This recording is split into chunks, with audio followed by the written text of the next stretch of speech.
ओम श्री परमात्मने नमः। ओम श्री कृष्णाय नमः। आज पाठ करेंगे श्रीमद् भागवत महापुराण के दूसरे स्कंद के 7वें अध्याय का। कुल 10 अध्याय हैं दूसरे स्कंद में। 7वें अध्याय का शीर्षक है भगवान के लीला अवतारों की कथा। ब्रह्मा जी कहते हैं, अनंत भगवान ने प्रलय के जल में डूबी हुई पृथ्वी का उद्धार करने के लिए समस्त यज्ञ में वराह शरीर ग्रहण किया था। आदि दैत्य हिरण्याक्ष जल के अंदर ही लड़ने के लिए उनके सामने आया। जैसे इंद्र ने अपने वज्र से पर्वतों के पंख काट डाले थे, वैसे ही वराह भगवान ने अपनी दाढ़ों से उसके टुकड़े टुकड़े कर दिए। फिर उन्हीं प्रभु ने रुचि नामक प्रजापति की पत्नी आकृति के गर्भ से सुयज्ञ के रूप में अवतार ग्रहण किया। उस अवतार में उन्होंने दक्षिणा नाम की पत्नी से स्वयं नाम के देवताओं को उत्पन्न किया और तीनों लोकों के बड़े बड़े संकट हर लिए। इसी से स्वयंभुव मनु ने उन्हें हरि के नाम से पुकारा। नारद कर्दम प्रजापति के घर देवहूति के गर्भ से 9 बहनों के साथ भगवान ने कपिल के रूप में अवतार ग्रहण किया। उन्होंने अपनी माता को उस आत्मज्ञान का उपदेश दिया जिससे वह इसी जन्म में अपने हृदय के संपूर्ण मल, तीनों गुणों की आसक्ति का सारा कीचड़ धोकर कपिल भगवान के वास्तविक स्वरूप को प्राप्त हो गईं। महर्षि अत्रि भगवान को पुत्र रूप में प्राप्त करना चाहते थे। उन पर प्रसन्न होकर भगवान ने उनसे एक दिन कहा, मैंने अपने आप को तुम्हें दे दिया। इसी से अवतार लेने पर भगवान का नाम दत्त यानी दत्तात्रेय पड़ा। उनके चरण कमलों के पराग से अपने शरीर को पवित्र करके राजा यदु और सहस्त्र अर्जुन आदि ने योग की, भोग की और मोक्ष दोनों ही सिद्धियां प्राप्त की। नारद, सृष्टि के प्रारंभ में मैंने विविध लोकों को रचने की इच्छा से तपस्या की। मैंने उस अखंड तप से प्रसन्न होकर उन्होंने तप अर्थ वाले सन नाम से युक्त होकर सनक, सनंदन, सनातन और सनत कुमार के रूप में अवतार ग्रहण किया। इस अवतार में उन्होंने प्रलय के कारण पहले कल्प के भूले हुए आत्मज्ञान का ऋषियों के प्रति यथावत उपदेश किया, जिससे उन लोगों ने तत्काल परम तत्व का अपने हृदय में साक्षात्कार कर लिया। धर्म की पत्नी दक्ष कन्या मूर्ति के गर्भ से वे नर नारायण के रूप में प्रकट हुए। उनकी तपस्या का प्रभाव उन्हीं के जैसा है। इंद्र की भेजी हुई काम की सेना अप्सराएं उनके सामने जाते ही अपना स्वभाव खो बैठीं।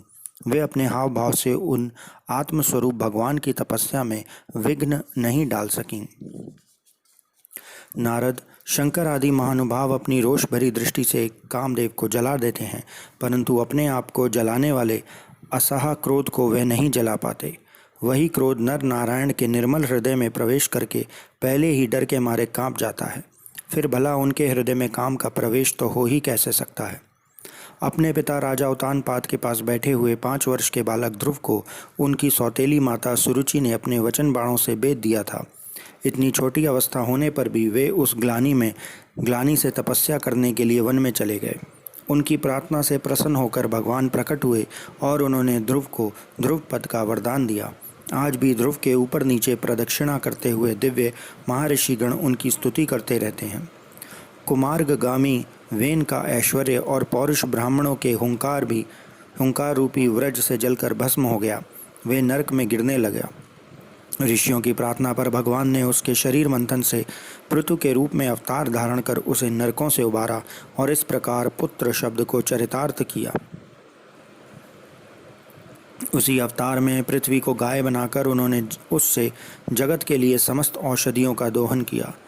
राजा नाभि की पत्नी सुदेवी के गर्भ से भगवान ने ऋषभदेव के रूप में जन्म लिया। इस अवतार में समस्त आसक्तियों से रहित रहकर अपनी इंद्रियों और मन को अत्यंत शांत करके एवं अपने स्वरूप में स्थित होकर समदर्शी के रूप में उन्होंने जड़ों की भांति योगचर्या का आचरण किया।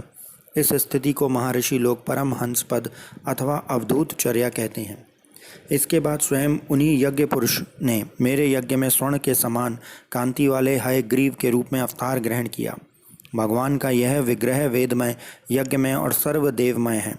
उन्हीं की नासिका से श्वास के रूप में वेदवाणी प्रकट हुई। चाशुष मनवंतर के अंत में भावी मनु सत्यव्रत ने मत्स्य रूप में भगवान को प्राप्त किया था। उस समय पृथ्वी रूपी नौका के आश्रय होने के कारण वे ही समस्त जीवों के आश्रय बने। प्रलय के उस भयंकर जल में मेरे मुख से गिरे हुए वेदों को लेकर वह उसी में विहार करते रहे।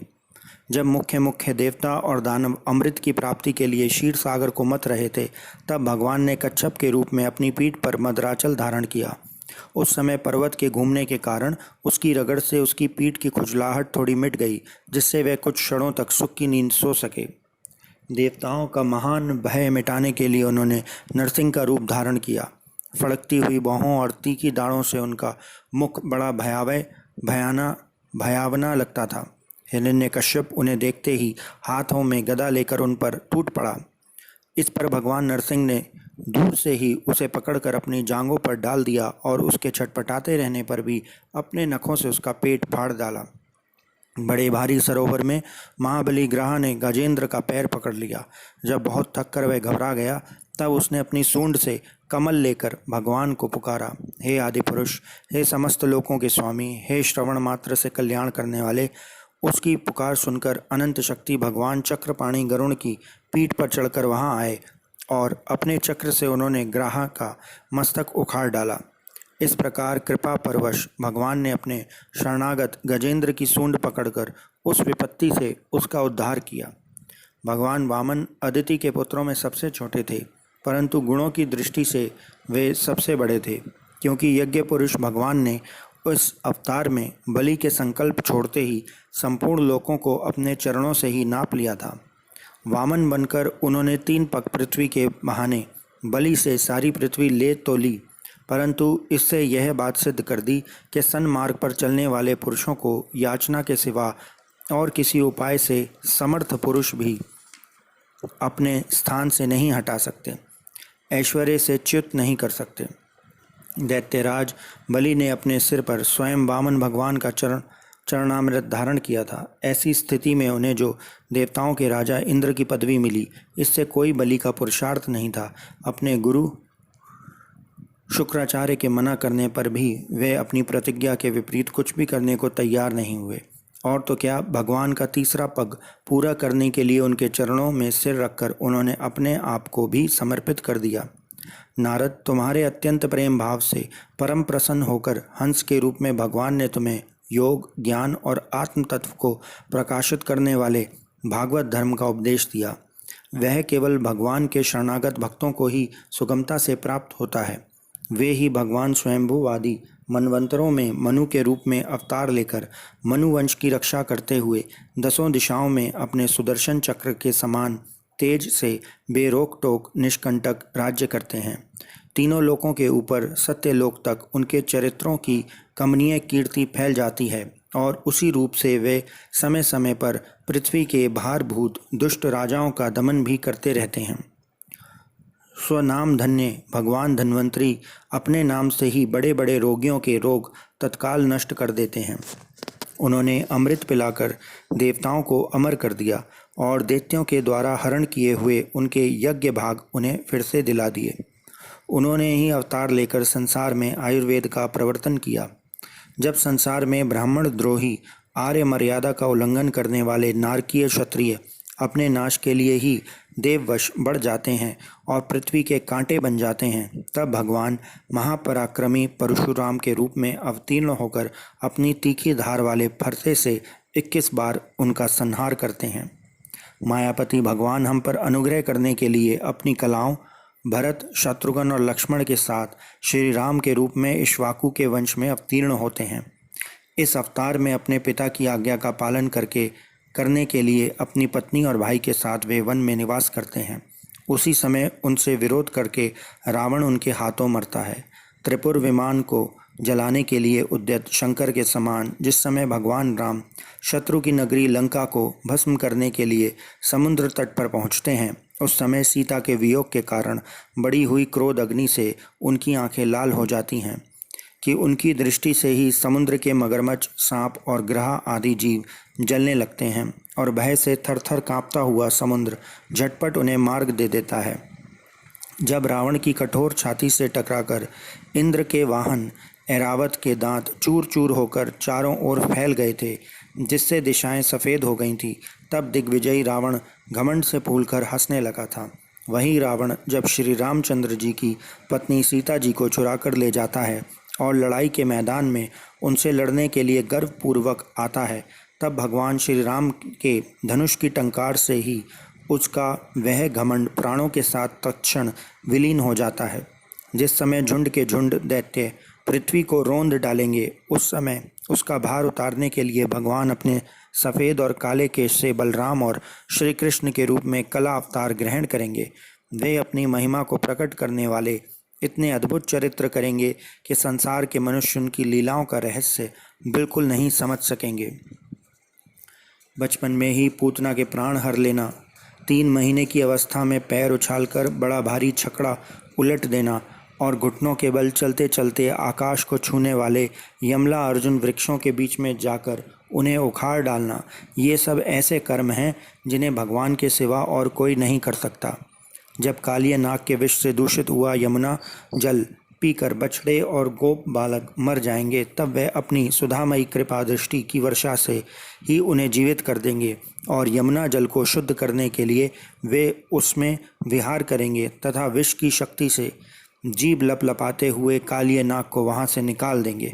उसी दिन रात को जब सब लोग वहीं यमुना तट पर सो जाएंगे और दवा अग्नि से आसपास की मूंज का वन चारों ओर से जलने लगेगा, तब बलराम जी के साथ वे प्राण संकट में पड़े हुए व्रजवासियों को उनकी आंखें बंद कराकर उस अग्नि से बचा लेंगे। उनकी यह लीला भी अलौकिक ही होगी। उनकी शक्ति वास्तव में अचिंत्य है। उनकी माता उन्हें बांधने के लिए जो जो रस्सी लाएगी वही उनके उदर में पूरी नहीं पड़ेगी, 2 अंगुल छोटी ही रह जाएगी। तथा जम्भाई लेते समय श्री कृष्ण के मुख में 14 भुवन देखकर पहले तो यशोदा भयभीत हो जाएगी, परंतु फिर वह संभल जाएगी। वे नंद बाबा को अजगर के भय से और वरुण के पास से छुड़ाएंगे। मय दानव का पुत्र व्योमासुर जब गोप बालकों को पहाड़ की गुफाओं में बंद कर देगा, तब वे उन्हें वहां से बचा लाएंगे।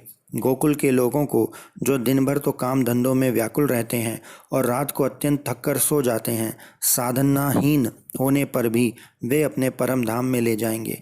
निष्पाप नारद जब श्री कृष्ण की सलाह से गोप लोग इंद्र का यज्ञ बंद कर देंगे, तब इंद्र व्रज भूमि का नाश करने के लिए चारों ओर से मूसलाधार वर्षा करने लगेंगे।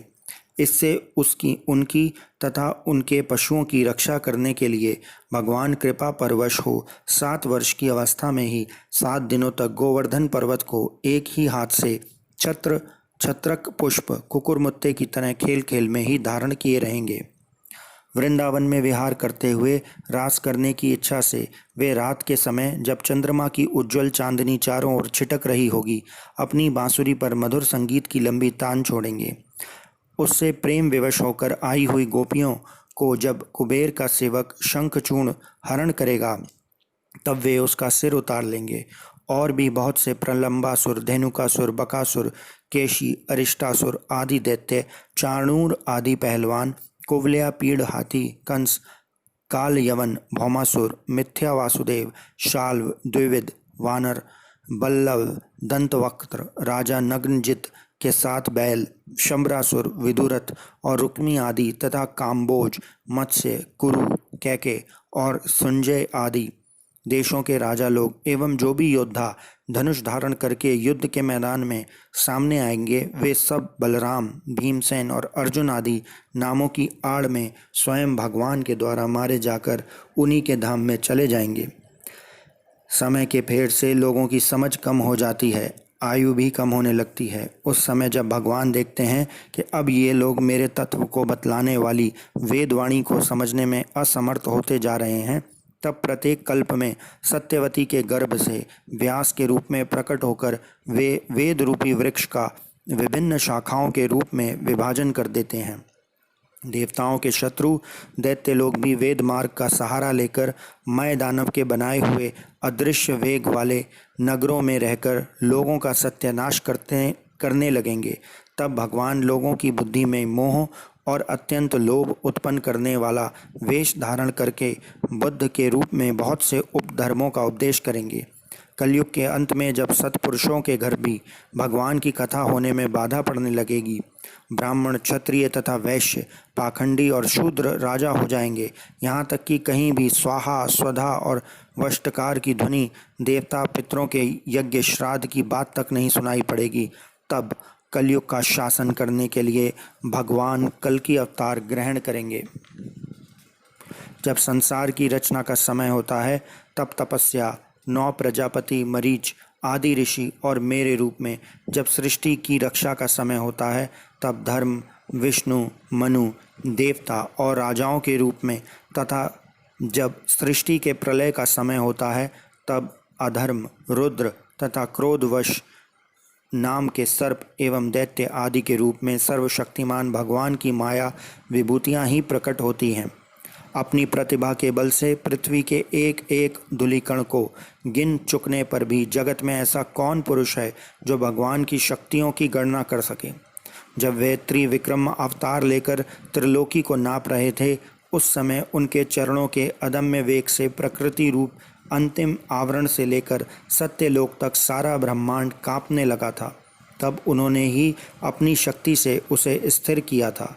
समस्त सृष्टि की रचना और संहार करने वाली माया उनकी एक शक्ति है।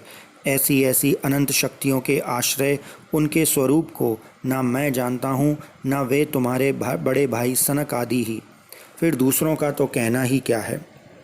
आदिदेव भगवान शेष सहस्त्र मुख से उनके गुणों का गायन करते आ रहे हैं, परंतु वे अब भी उसके अंत की कल्पना नहीं कर सके।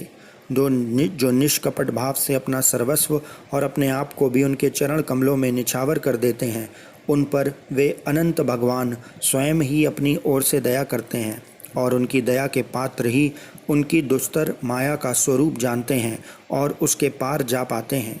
वास्तव में ऐसे पुरुष ही कुत्ते और सियारों के कलेवा रूप अपने और पुत्र आदि के शरीर में यह मैं हूँ और यह मेरा है ऐसा भाव नहीं करते। प्यारे नारद, परम पुरुष की इस योग माया को मैं जानता हूँ।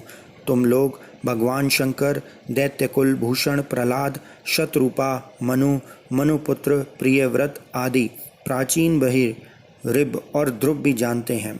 इनके सिवा इक्ष्वाकु, पुरुरवा, मूचकंद, जनक, गाधी, रघु, अम्बरीश, सगर, गय, ययाति आदि तथा मानधाता, अलर्क, शत, धन्वा, अनु, रंतिदेव, भीष्म, बलि, अमूर्तर्य, दिलीप, सौभार्य, उदंतक, शिबी, देवल, पिप्पलाद, सारस्वत, उद्धव, परशर, भूरिसेन एवं विभीषण, हनुमान, शुकदेव, अर्जुन, आर्षदेषण, विदुर और श्रुतदेव आदि महात्मा भी जानते हैं। जिन्हें भगवान के प्रेमी भक्तों का सा स्वभाव बनाने की शिक्षा मिली है, वे स्त्री, शूद्र, भ्रूण, भील और पाप के कारण पशु पक्षी आदि योनियों में रहने वाले भी भगवान की माया का रहस्य जान लेते हैं और इस संसार सागर में सदा के लिए पार हो जाते हैं। फिर जो लोग वैदिक सदाचार का पालन करते हैं उनके संबंध में तो कहना ही क्या है। परमात्मा का वास्तविक स्वरूप एक रस, शांत, अभय एवं केवल ज्ञान स्वरूप है। न उसमें माया का मल है, ना तो उसके द्वारा रची हुई विषमताएं ही। वह सत और असत दोनों से परे है। किसी भी वैदिक या लौकिक शब्द की वहाँ तक पहुँच नहीं है। अनेक प्रकार के साधनों से संपन्न होने वाले कर्मों का फल भी वहाँ तक नहीं पहुँच सकता। और तो क्या, स्वयं माया भी उसके सामने नहीं जा पाती, लजाकर भाग खड़ी होती है। परम पुरुष भगवान वही परम पद हैं। महात्मा लोग उसी का शोक रहित अनंत आनंद स्वरूप ब्रह्मा के रूप में साक्षात्कार करते हैं।